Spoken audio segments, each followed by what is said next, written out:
Hello, everyone. I am Aishan Hutchinson, the director of the Creative Writing Program here at Cornell, and it is my pleasure to welcome you to this evening's event in the Spring 2021 Barbara and David Zalaznick reading series, Together. After this one, there will be two more.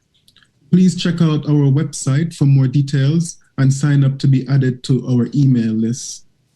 This series is made possible thanks to the generosity of our donors, Barbara and David Zalaznick, to whom we extend our bountiful thanks. This evening's event features Camonghne Felix, reading from her stunning debut poetry collection and some new work. Felix will be introduced by my colleague, Professor Van Clief-Stefanon, Lyrae Van Clief-Stefanon, who will moderate a conversation with Felix after the reading. You can participate in the conversation by submitting questions in the chat throughout the event. A final reminder that this event is being recorded and the recording will be available to view at the same link afterwards. Now over to you, Lyrae. Thank you so much, Aishan. Thank you to the Zalaznicks for funding our series.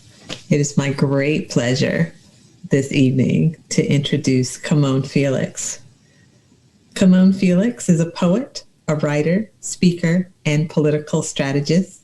She received an MA in Arts Politics from NYU, an MFA from Bard College, and has received fellowships from Callaloo, Poets House, and Cave Canem, which is where I first had the privilege of meeting this brilliant young writer and thinker. Formerly the Director of Surrogates and Strategic Communications at Elizabeth Warren for President, Camonghne is VP of Strategic Communications at Blue State. Her first full collection of poems, Build Yourself a Boat from Haymarket Books, was longlisted for the 2019 National Book Award in Poetry and a finalist for the PEN Open Book Award and the Lambda Literary Award in Bisexual Poetry. I cannot keep the smile off of my face because these things were not unexpected to me. The author of the chapbook, Yoke, she was recently listed by Black Youth Project as a Black girl from the future you should know, which is facts. Felix's forthcoming collection of poems, Dyscalculia, and collection of essays, Let the Poets Govern, are forthcoming from One World, an imprint of Penguin Random House. Please join me in welcoming with glee, Camonghne Felix. Thank you, Lyrae. It's taking everything in me not to just fangirl all over this screen. You know how much I love you and how grateful I am for your mentorship and your work and what you've done for the Black radical tradition and our lineage. And it just feels, it's such a true honor to be introduced by you. Like, what's happening? I don't understand. Let's do this over and flip it around. Thank you so much for having me. Thank you to Cornell University and the English department for having me. I know that there are some friends and colleagues in the audience. Shout out to Michael Lee. Just super excited to be here. Okay, so we're gonna read some poems before we get into the Q&A. Some of these poems you've read or heard before. They'll come from Build Yourself a Boat, and then I'm gonna read a little bit from Dyscalculia, and then at the end I will read a new poem that is coming out shortly, and I'll give a little bit of background for both. All right, I guess I'll just get into it.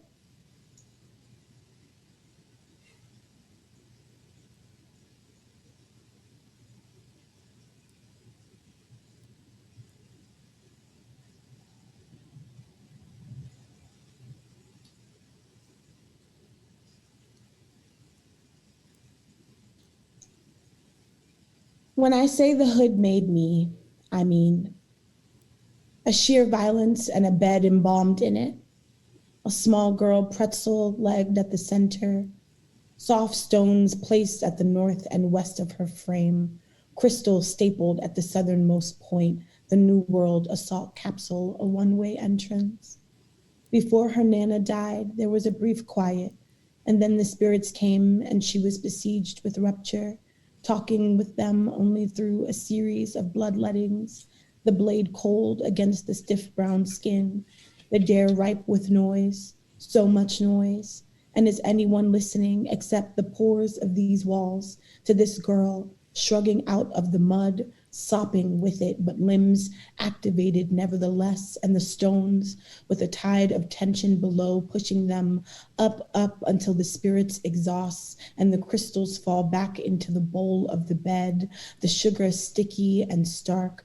A soft voice initiates the beginning of a new life, and then a hum. I chose to start with that poem because it obviously isn't at the start of the book, but was the first poem that I wrote in thinking about this collection. I don't even know, just Lyrae being on this call makes me think of all of the ways that I have taken the Black queer femme experience and am trying to make it fantastical, even though it already is inherently fantastical. And writing this first poem and allowing myself to lean trauma into the fantastical really opened up this book for me and told me exactly what I wanted it to do, which is that I wanted to show Black girls how to fly through trauma and how to be airborne. So I wanted to start with that because even though I didn't start the book with that, it very much frames the way that I think about this collection. And the next poem is the poem I do start the book with. This is called Lost Poem for Our Ex. The psych on duty in triage asks me if I want to die, and I say, not at the moment, no, but stay tuned. I can charm my way out of anything, including his 7-day suggested stay, those ugly gray mornings buzzing in infrasound. I can save my own life just as easily as I can corrupt compounds of ripe silence with just a mouth, drown it out of its own sound. This is what makes me dangerously compatible with death. Me and my ability to finesse choice out of desire, the talented tenth of disassociation, the power of being just a body within a body of jewels. Okay, and this next poem, you heard in my bio that I also, I like to say moonlight as a political strategist. A funny thing that has happened is that people always ask which one is my hobby. And for a long time, I was saying like, oh, neither of my hobby, they're both my careers. But it turns out politics actually kind of is my hobby now, which is fun. So I've been trying to find ways over the last couple of years to really blend those two practices, not just on the political side, but have it show up in my literary work. And so this poem is one of the first approaches at doing that. This poem is called Statement from Camonghne Felix on the Murders of Jesse Washington, Stephon Clark, and Her Attempt to Understand the Psychology of Lynching. For immediate release, Brooklyn, New York. I try to imagine myself threading a small mouse on a spit, the same mouse that we found hampering in my pink bed sheets as I attempt a petrified sleep, a textured sleep, one salted with the humiliation of poverty. I try to imagine myself in the midst of that sleep, quilted, addled in it, unable to restrain the tiny evils inside of me, but I can't get past the first pinch of gelled flesh. I can't get past the trauma of puncturing a thing that bleeds blood, no matter how it beetles through my night, no matter how it shames me out of my interior cultures. I can't get past its squeals. I can't get past the inhumanity. I can't get past the lie. But the gods of small things become the God of all things in the dark.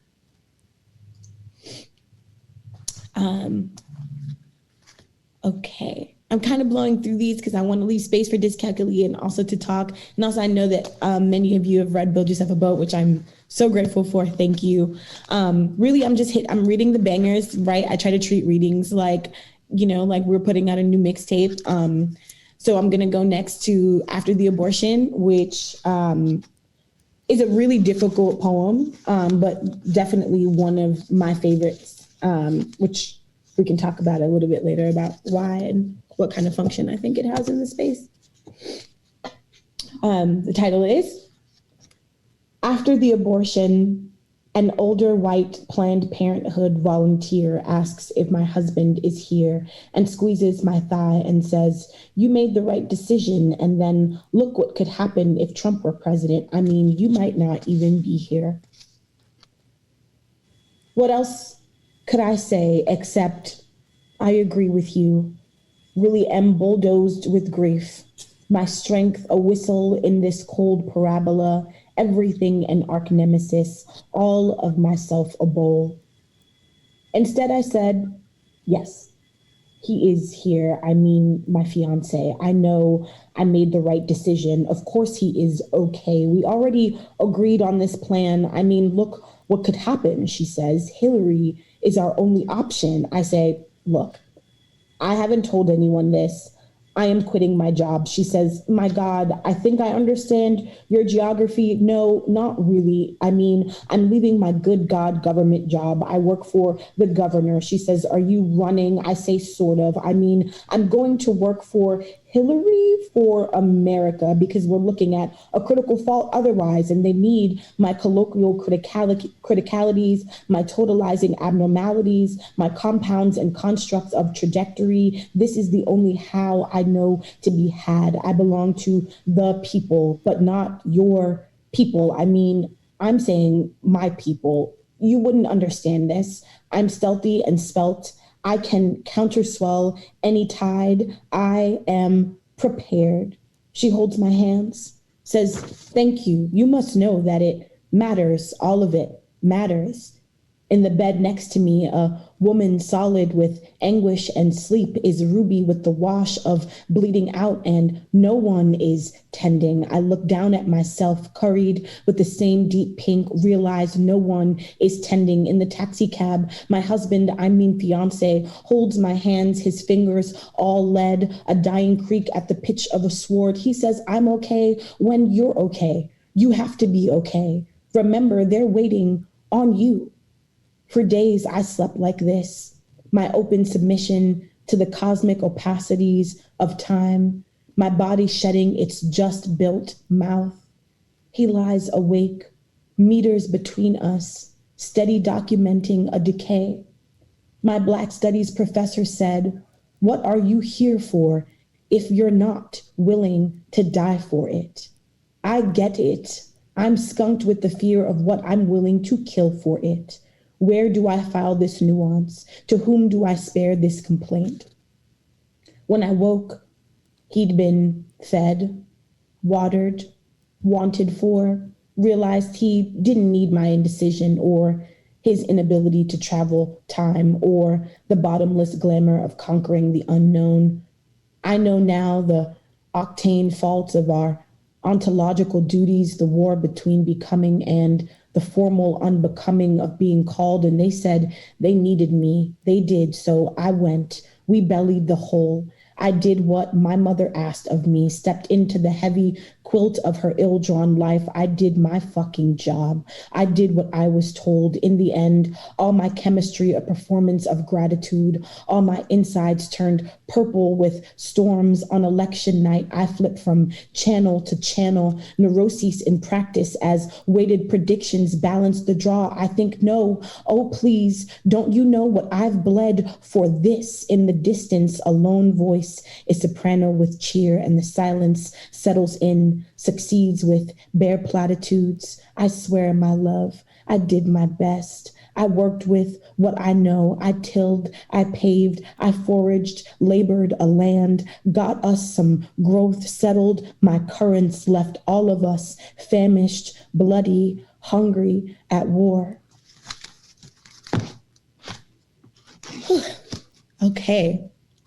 The last poem I'm going to read from Build Yourself a Boat is from Zimmerman Testimonies on page 15. And then we'll move into Dyscalculia, which I'm excited to share with you. Zimmerman Testimonies, day 2. And then slides of his body, head north, limbs gutted, a massy constellation, the bubbling in chest. A county officer attempts to revive the breath, a plastic grocery bag, Vaseline, the stuffing of the entrance wound. No, sir, not on my list of priorities, sir. To preserve the integrity of the body, sir, it is how we mourn. The spectator consumed with the positioning of slain skin. Wherever I am in the world, my tattered arms, the fictive recital of an old girl born again and again into breathlessness. And who would I be if not my blue-black self, if not my call to the forest that columns in rings around me, if not the affection that brings me to loss? And now the top of Zimmerman's head, day of murder, smudges of foreign blood staggered through the scalp. Okay.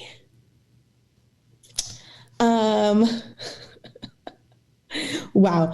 I don't often or haven't read from Build Yourself a Boat straight in quite a long time, and then I read for a minute and I'm like, okay, yeah, that was heavy. That was intense. I'm sorry, y'all. Let's see if I can make it a bit lighter. So this is the first time that I'm reading from Dyscalculia, for real. I'm super nervous. It's just about done, but it's not there yet. But I love this bad boy, and it's making me do some work. So right now, the way that it's being called is that it's being called a poetry collection, and I think it's a little bit less of that now. I think we're looking at what it's definitely prose, but I'm calling it a memoir in verse for now.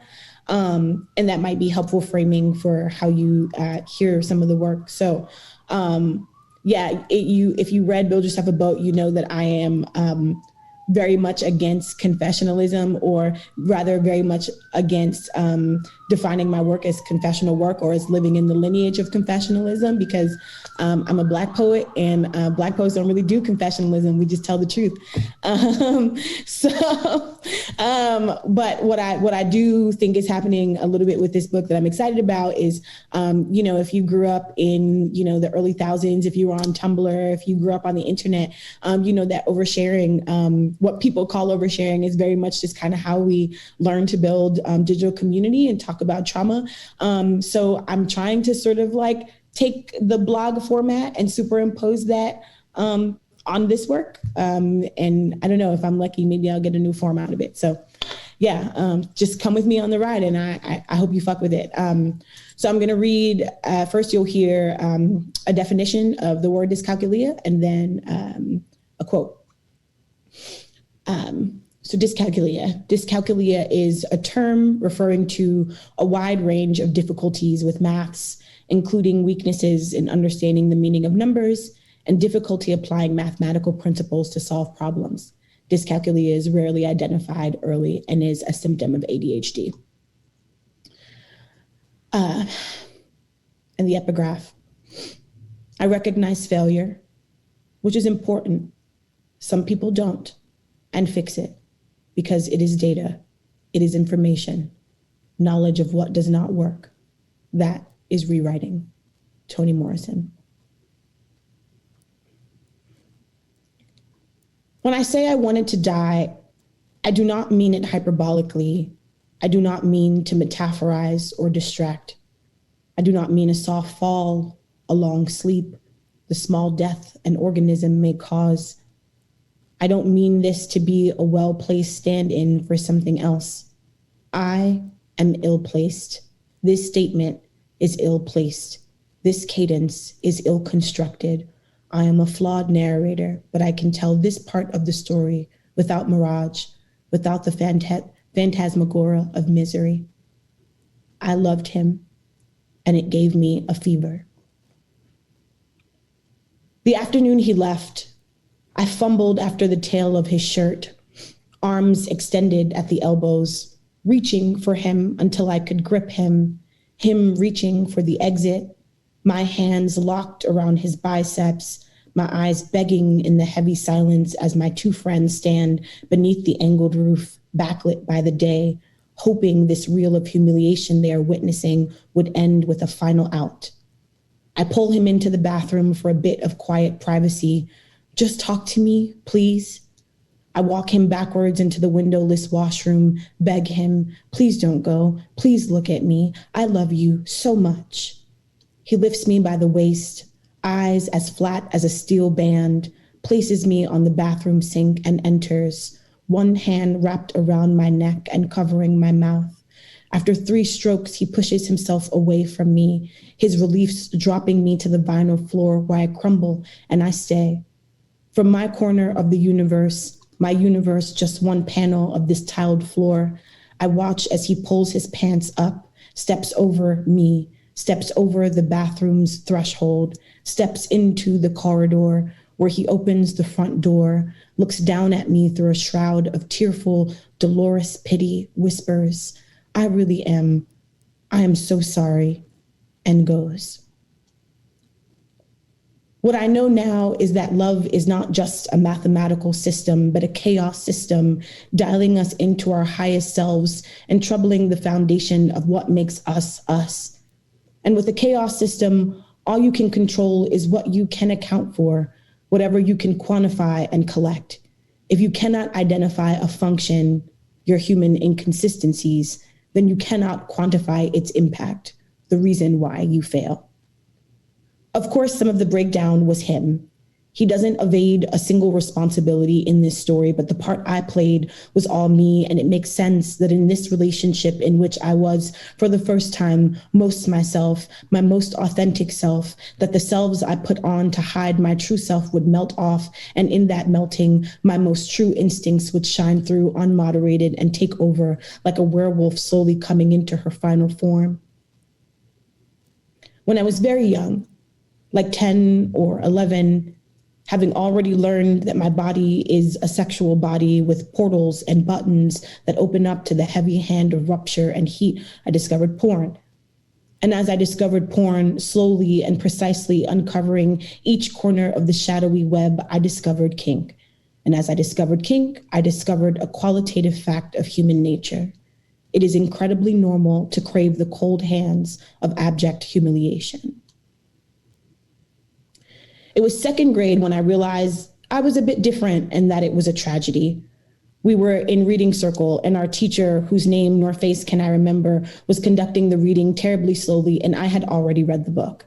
I was fidgety, and because I was fidgety, she always kept me in the back of the circle where I would whisper silly things with another classmate, again, a face I can't recall. Fully distracted, I sort of floated into the room, noticing everything, the way the clock ticked, how the dust on the board settled a certain kind of way, the way the corners of the carpet frayed, how the room itself smelled, the wind from outside wafting in. I said to my other distracted friend that the room smelled like sex, and I didn't realize how loudly I'd said it. As to be expected, a 20-something-year-old teacher was stunned and likely horrified to hear an 8-year-old say that the room smelled like sex, because how could a child know? But I did. I smelled the smell and in my mind saw a familiar image hovering over me, and in that moment, I knew what I knew and I said it out loud. The room gasped, students too, and suddenly I was back in my room and in my body and humiliated that I had said what I'd said out loud. Why would I say that? And everything after that is a blur, something about it not being appropriate, something about calling my mom. My teacher incorrectly supposed that I could not possibly know what I was talking about and was just repeating something I'd heard. It was a safer analysis to end up with than where the correct thought pattern might lead her. Galileo says, the laws of nature are written in the language of mathematics. The laws of my nature have been hidden from me because I was hidden from me. Because to survive the world as a neuroatypical little Black girl is to shove myself a square into a circle to get through. To survive the world as a neuroatypical little Black girl is to learn to memorize the behavioral systems of those around me who seemed most normal, every day trying their shoes on for size, wearing their skin for shelter, nodding along to a beat I can't hear, a pulse I can't feel. My friend Chonda Wise Prescott, in her book, The Disordered Cosmos, says, the universe always turns out to be more complicated and queer than we think it is. And me, my own self, a universe of myself, has come to be more complicated and queer than I understood. On the other side of the freeway, traffic stalls to better observe the 3-car pileup clogging the middle of the road. We slow down to get as close a glimpse as we can at the mangled metal, the twisted roofs punctuating each other with their new angles, their sharp lines. From where we sit, 20 feet away, our heads craning low out of the windows, it is impossible to know who holds ultimate fault in this tragedy, who to send the bill to. All the cars are the same color, the same size, the same make, white Acura 97s. In the end, the fault could belong to any one of them. The one distracted by her girlfriend's rage text on the way home, the one playfully racing with the station wagon in the lane next to him, the one jerking off behind the wheel. Any one of them could be the fatal other, the one with the confession to make upon meeting their maker. But regardless, in the end, even the one least responsible for the final output at least had the choice of the input in hand. From over here, all of the victims are villains, and all of the villains are dead. Okay, that's Dyscalculia. That was weird. I'm into it, but that was weird. Yeah, I really wish I was in a room with all of you so I could see your faces. Wow, okay. Wow, yeah, I did that. Wow, neurotypical. Okay, and so I'm gonna read one last poem, and then I'm gonna shut the fuck up so that we can have a cool conversation. Because I can't wait to talk to you, Lyrae. This is a new poem that I would like to dedicate to Lyrae. I think about her often when I read this poem for reasons that she will probably understand. So the poem is called, Even When Looking Up, He Thinks He Is Above the Stars. On Tinder, a man chuffs at my decision to list my star sign in my profile, wondering how I could be so smart and still believe that astrology and the stars could govern anything. I already know I'm going to block him and maybe delete the app from my phone. But before I go, I take the bait and say, fine, it's like this. The exact moment your first breath entered the atmosphere, in that exact millisecond, nothing was the same. The world was a changed thing, a variant of its former self, and you were a new ripple in the miles-deep pool of time, that one breath strumming the tender chords of the system. Then the stars took note and took your carbon print and stamped it into the book of cosmic capacity, charting the detailed modules of your life, dotting the landscape of your particular design, documenting your ontological quirks into an official index of the texture of your wrongness, of your sticky sweet compulsions, of why you talk to your mother the way you do and why she will allow it, of the exact hue of Pendergrass's blues, of how you will carry your inheritances, of where your pleasures will falter and fail. It is an idiomatic film, a snapshot of what the world will come to know of you before you even know of you, an expansive diagram of how you will betray yourself, defying your self-determination, giving you a God you can see. Some bird species evolve to be more beautiful and some choose to survive. None of this is man-made or of human making, our understanding irrelevant in the face of its perpetuity. And yet, with an arrogance so great, we question the abundance of the stars right to its face, all while looking up at their tricks of entropy, our eyes gleaming in the presence of dead lights.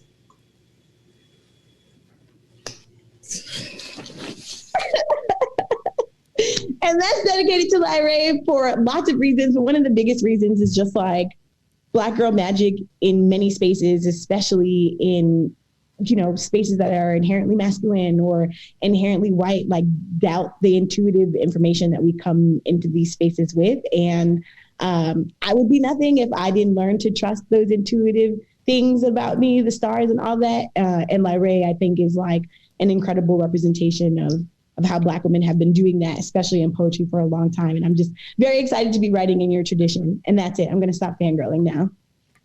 Love ya. Wow. Oh my gosh. Wow. Wow. So much. I'm so excited for this new work. I can't even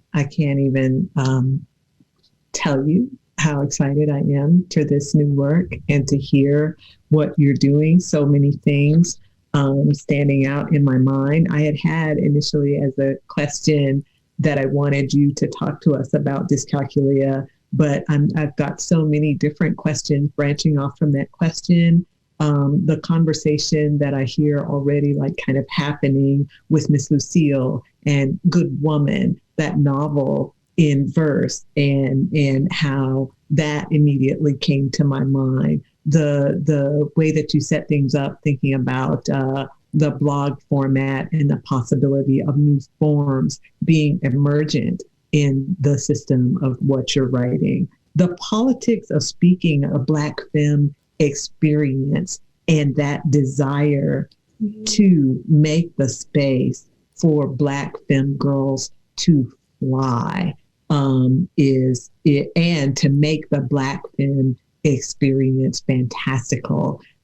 So many of these things are running through my mind. And then the idea of what is rewriting. I spent so much of the past decade thinking and talking about rewriting in the experience that we're writing out of, and how not only somebody like Toni Morrison is thinking about that, but going all the way back to Phyllis Wheatley in terms of Black girls writing in America, the fantastical, and rewriting the impossible Adenaton as the tool of snatching the impossible and using that as the tool for rewriting.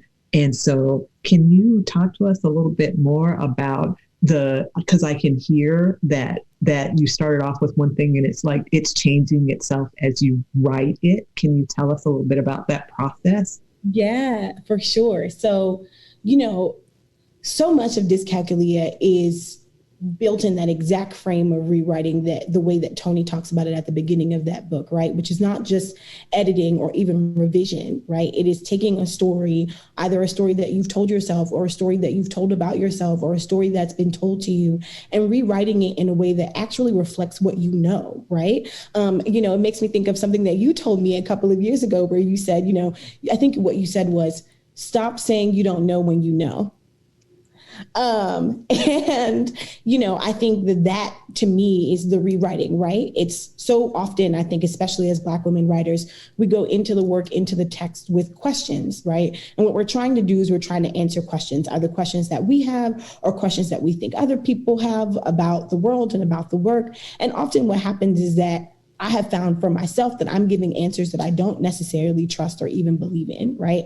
And so in trying to figure out if I wasn't going to lean into confessionalism, because, we can talk about confessionalism as a medium by itself all day, right? And I think it's flawed and can be problematic. If I wasn't going to do confessionalism, then like what kind of truth was I going to tell? And what role does rewriting myself play in that truth? And so I just thought to myself, it's like I can write a book about this really crappy thing that happened and how it broke me, or I can write a book about how I may have broken myself, right? Which is not to take agency away from anybody else who was in the conversation or any other pieces of the conversation that exists, right? But to center the reality of that impact in myself and in my body, and take ownership of it. So to be able to say like, okay, yes, a bad thing happened to me, but did it happen because this person didn't love me? Did it happen because I don't love myself? And you just sort of like right? Like untelling yourself those things like, no, I do love myself. No, this person did love me. So then what really was it? And I just have spent so much time in this book, just like getting deeper into the whole, like, I think of it as like, the stick that you use for fire, just like how much deeper can we make the whole? And every time we get deeper, there's a new truth. And what has surfaced is that the book began as a sort of retelling of a breakup. And I thought that that's the book I wanted to write, because when I was going through my breakup, I was so frustrated. I was like, why aren't there any books, or why can't I find any poetry books written by Black women simply about the fact of being heartbroken, right?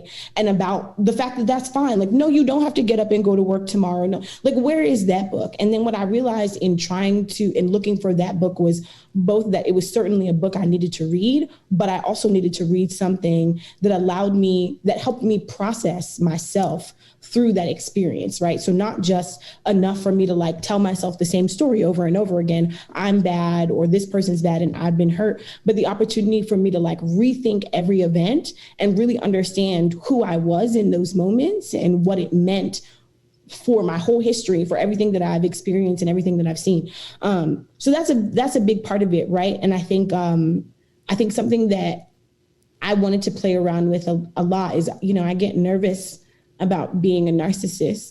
I don't know if anybody else has that fear, but I know quite a bit of narcissists, especially in poetry, and I get really nervous, right, about writing work that I think is just navel gazing, right? Or that is sort of like invested in trauma because it's lucrative.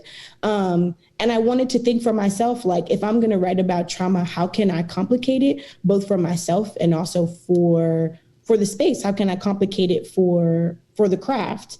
And I think the idea of rewriting stories and rewriting the story that you've told yourself is one of the ways that I thought about doing that. Yes. Let me take the opportunity to say to people, please send questions into the chat if you have questions for Camonghne, because otherwise, we'll just be talking, but which is also really wonderful.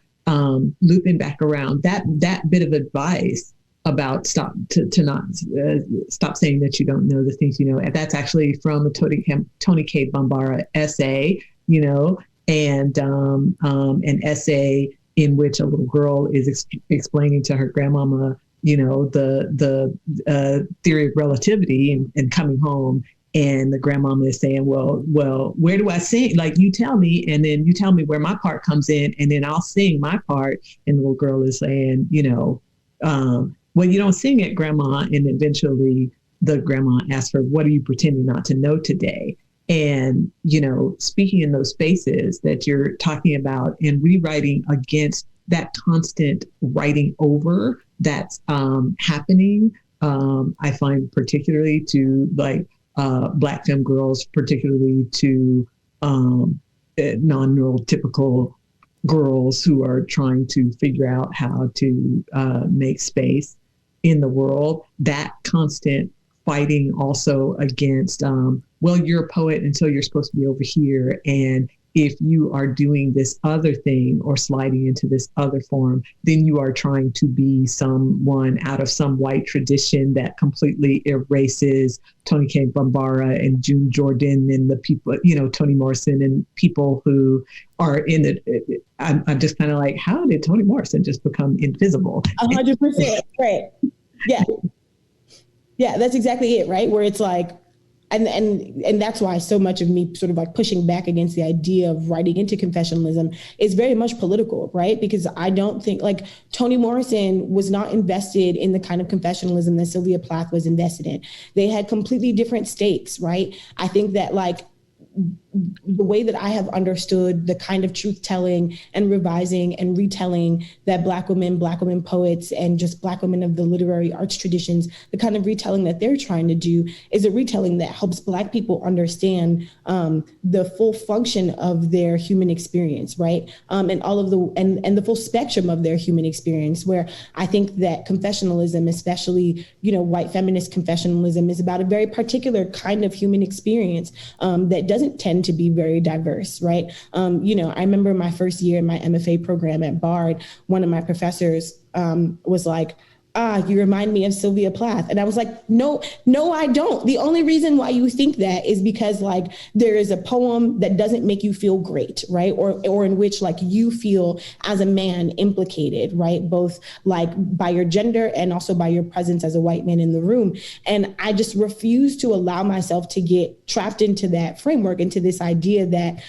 to make people uncomfortable is a function of confession. Like it's not. Sometimes like truth telling requires that people are uncomfortable, and truth telling requires that you do a kind of stepping out of yourself, doing a kind of bravery that frees other people. But confessionalism is a different thing, right? Confessionalism feels like a dark hidden thing that we want to keep hidden away, that we sort of uncover, but is never truly uncovered. Like, no, there's nothing to uncover here. Like, this is just bare truth telling that is giving you a door by which to access your human experience. And it's been important to me to hold that line, because like, that's the tradition I'm working in, right? And like, I love Sylvia Plath, and her work is important to me in different ways, but like, I'm trying to have some of the same conversations that Toni Cade Bambara was having and Nikki Giovanni is having today, and that Maya Angelou has been having throughout all of her work. I mean, starting with Sula, right? Toni Morrison with Sula. So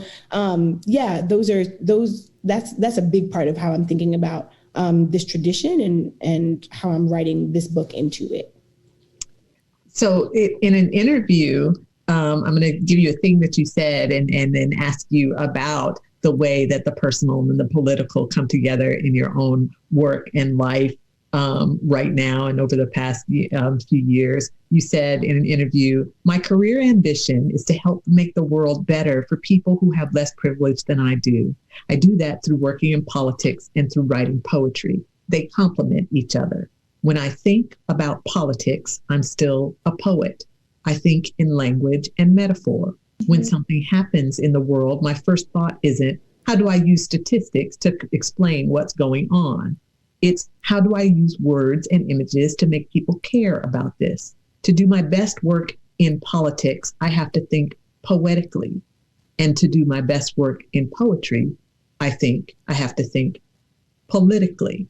Can you talk a little bit more about the way the poetry and political strategy mix for you in the worlds that you're inhabiting in your Black femme fantasticalness? That's a great question. And I'm laughing at that quote because, I think if somebody asked me that same question again today, I'd probably answer it differently. And so I'm going to attempt to sort of do that with this. So, it's evolved. I think a couple of years ago, it really just did come down to the language, right? And like, how can I use language to break through on a particular policy point, or to explain a political framework that that doesn't usually show up on the ballot, right? Like, how can I get people to engage around a certain thing? And now I see my responsibility a bit differently. I love working on campaigns. Working on Elizabeth Warren's campaign was really transformational for me, mostly because, she's one of the first politicians that I worked with and for who could truly find the metaphor in being in the same town, in the same city as where Phyllis Wheatley was, lived her life and wrote her first book. And so much of why I think she's so good at what she does is because she finds a metaphor all the time, even though she's not necessarily a poet and doesn't speak that way. And so, it was transformational in that it was one of the first times where I was able to sort of activate on that thing that I had said, like, how can I use images and metaphors? And because I had people who were down and who wanted to try that out. And now I think, like, as I step away from the cycles itself, from like campaigns, I feel like the way that I'm bridging these two worlds is taking a little bit of a high level look at it. And so, now that I sort of like know how politics works, right? Like, I know how a bill becomes a law. I know how a person runs for X and X. I also understand that there are some like new poetics to all of these things that I had not yet thought about, right? So even something as simple as like, thinking about the filibuster, like, there is a metaphor in that, and a metaphor that is available to help people better understand like why we need to get rid of it and actually what kind of like social harm it's causing, both on the way that we understand like dialogue and the way that we understand debate in the political arena. And like those things seem, a couple of years ago, I would have been like, oh, that's too micro. Like I can't focus on those things. I need to focus on how do I write a speech that does X and X. But now I'm recognizing that like part of how I can be useful as a poet working in politics is to flip our entry points to some of these conversations, like flip how we understand what politics means, flip how we understand what news means, like why, you know what I mean? Like there's a way that we have come to understand how we get our news. And certain voices that we have trusted to tell us like this is what's going on, and it's because they're clear and they come with fact. But I also know that people want the second layer. They want you to tell them why it really matters. Like seriously though, like why does it matter that Marcia Fudge is a Black woman and is the HUD secretary? Like one of the things that I always say is that, HUD is the most important department in the entire space. And like, people never know why I mean that. And if you just think about it, it's like, we're talking about housing. Like we're talking about, we have the population of homeless people is almost comparable to the population of housed people. Like we're talking about one of the largest crises that's not just affecting like food supply, but is affecting environmentalism, is affecting everything.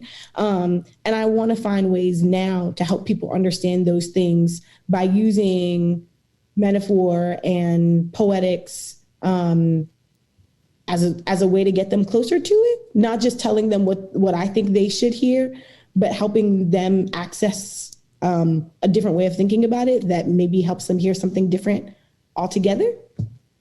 Is that the work that you're taking on in the essay collection in Let the Poets Govern? Yeah. And shape-wise, process-wise, how is that coming together? And how is it working on the two collections simultaneously? Mm-hmm. How are they speaking to each other? Where do they split from each other, and how is the one talking to the other? Yeah, so working on them simultaneously has not been easy, but I have found a process, which is basically like, let the poets govern. There's a lot of like charting and research that has to be done, right? Essentially what I'm trying to do is I'm taking some of the stories that, you'll hear in Dyscalculia and that you read in Let the Poets Govern, and I'm sort of explaining through policy how it was possible that it happened, right? So, in Dyscalculia, I talk a little bit about cutting school and just running the streets, and I talk about the same thing in Let the Poets Govern. In Build Yourself a Boat. And in Let the Poets Govern, one of the first chapters that I wrote is about, No Child Left Behind and the actual impact of what that looked like on an everyday basis, right? And, a big way of the way that people understand No Child Left Behind is that, it closed bad schools.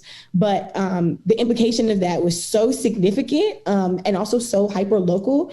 And it feels important for me to explain that, right? And so to your point, to your question, like, yes, that is exactly what I'm doing in Let the Poets Govern. And I'm using Dyscalculia as a way to, as I'm sort of like unraveling all of these ways that my story has become what it's become, the fact that I'm neuroatypical, being bipolar, all of those things, how did it come to be? And as I'm writing through those, then in thinking about Let the Poets Govern, I'm locating all of the sort of like political decisions, policy decisions, and just legislative decisions in general that shaped the environments that made those experiences possible. So that's kind of how they're feeding into each other. And then also what I'm doing is, I write a lot for The Cut and a couple of other magazines, and I just try to take like news of the day and really just like complicate it in the most poetic way, I guess, to say it. And that's all a part of it. So they all feed into each other, right? It's sort of like a kind of like self-analysis and then externalization of that analysis, and then a recontextualizing into the general like journalistic landscape, and then another self-analysis. And then they all just sort of like, manifest in different ways. So all that analysis work pops out in a different way in Dyscalculia, pops out in a different way in the essays, and certainly does so in Let the Poets Govern. But I feel like I'm actively writing both at the same time because I'm thinking about them so actively at the same time. And I'm very tired. I can imagine. I know. I have to ask you, because I've been asking in these conversations with brilliant women who I want to talk to and have had the privilege of being able to talk to this year with this reading series, about what you're listening to. Because for one, you had that great quote about treating readings like putting out a new mixtape, which I thought was a really wonderful way to think about it. But also when you were reading, I found myself like thinking about Jasmine Sullivan. Oh my gosh. Oh, that album. But yes, that album. Don't forget to come and pick up your feelings. Okay. Hearing it as you were reading. And then you made mention of Teddy Pendergrass, and I had just watched that documentary on Teddy Pendergrass, and like thinking about childhood and Teddy Pendergrass as like the memory from childhood. And then I went back and watched the documentary, and I was like, oh, wow. Because it was like all the stuff that I remembered, but also, wow. And so what are you listening to? What inspires you? How do you find those things appearing, that inspiration appearing in your work or not, or speaking to your work?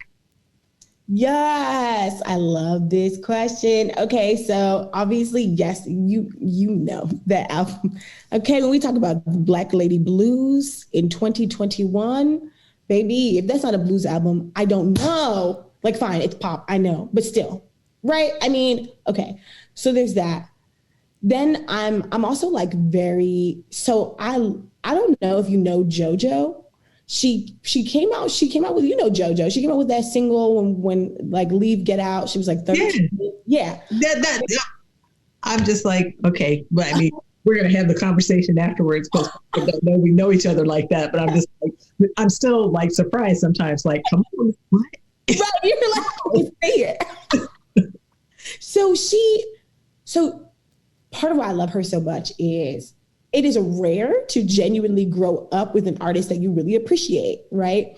We were the same age when Leave Get Out came out, and she dropped this album called Good to Know a couple of months ago, and then she dropped the deluxe album, which is truly just like the most, I mean, for a white woman, I have to say, I have never felt closer to I don't know how it's possible, but it's truly just like, it's just very good. And again, like I'm just really invested in like good interest, like songs that are, especially love songs, especially R&B, that is like steeped in like a deep, heavy introspection. Cause I feel like that's a big part of what's happening with Dyscalculia. And, when I started Dyscalculia, a part of it was like, SZA's album had come out, Love Galore had come out, which makes a feature in Dyscalculia. And I was really like, I wish there was a book about like a Black girl getting her heart broken. And I wish there was an album to accompany it, because if there was an album,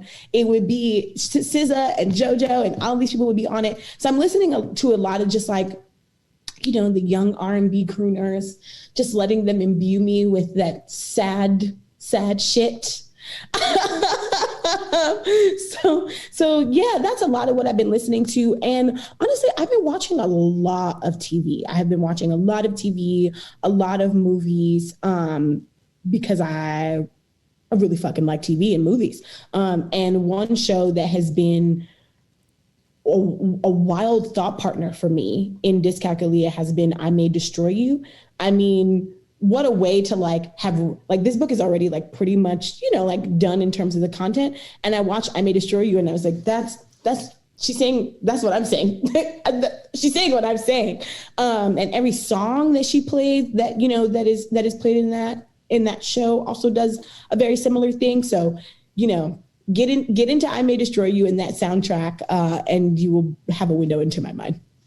It's so funny because I loved, is it called Chewing Gum? Yes.